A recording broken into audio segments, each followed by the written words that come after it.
pounding the pavement, hands busy at work. This is Nairobi City, vibrant during the day as millions pour in to earn a living. The city holds a secret only unmasked in the dead of the night, when most residents retire to its suburbs, slum, villages or nearby towns. Many of its residents don't have a place they can call home.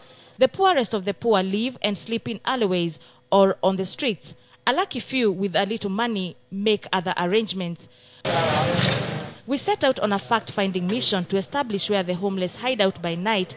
On the outskirts of the city, we are told that abandoned and dilapidated houses like these offer a safe haven for only 30 shillings a night. As we enter one of these buildings, popularly known as Kwamololo, we find a queue forming with a handful of people waiting to pay their lodge fee. Joshua Mwaupele, in his late 70s, is the landlord here. He says that many have been seeking refuge at this hideout for the last 30 years, so long that other regulars fondly refer to the elderly man as Baba ya wasiojiweza, or father of the disadvantaged. He says he had initially rented out this place for artwork, but realized so many people had nowhere to sleep, immediately changing his intentions. Watu wa Kenya wote hakuna mmoja hata kila mmoja anaingia. Yule ambaye iko na shida anaingia. Watu wa Kenya, Tanzania, Uganda. Kwa hivyo ni wale watu ambao wana chochote wanalala. The accommodations are far from comfortable. People who barely know each other are put into one common room to spend the night. I took to the women's room where I'm met with hopelessness.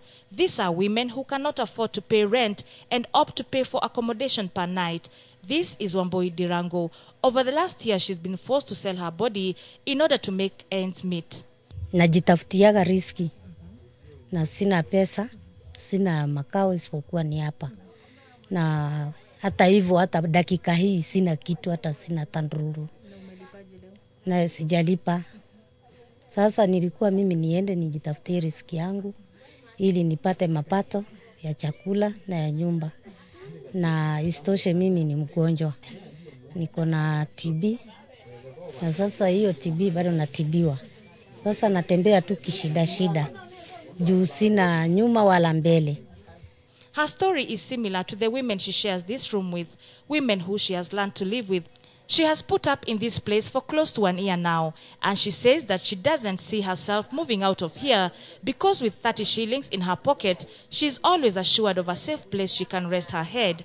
Rose Mwikali, a domestic worker by day, chooses to sleep here as a way to save money and take her children to school.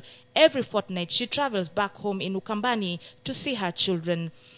Vile sina uwezo ya kukomboa nyumba. Ndio shida iko bado nasomesha.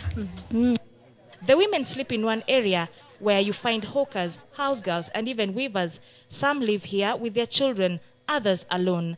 Life here is miserable for them, but they take solace in each other and religion.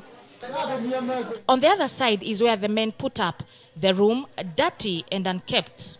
However, it is home for them, making do with whatever they can as beddings. When morning comes, the hustle and bustle begins once more. More than 200 people sleep in here, share one bathroom and one toilet, and the stench is too much.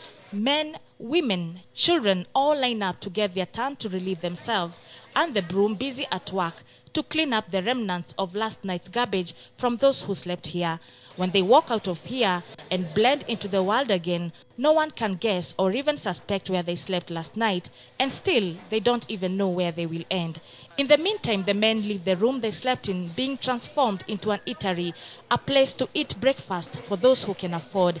It's a life that speaks volume of the have-nots in this society who know so well that the word bedroom means nothing.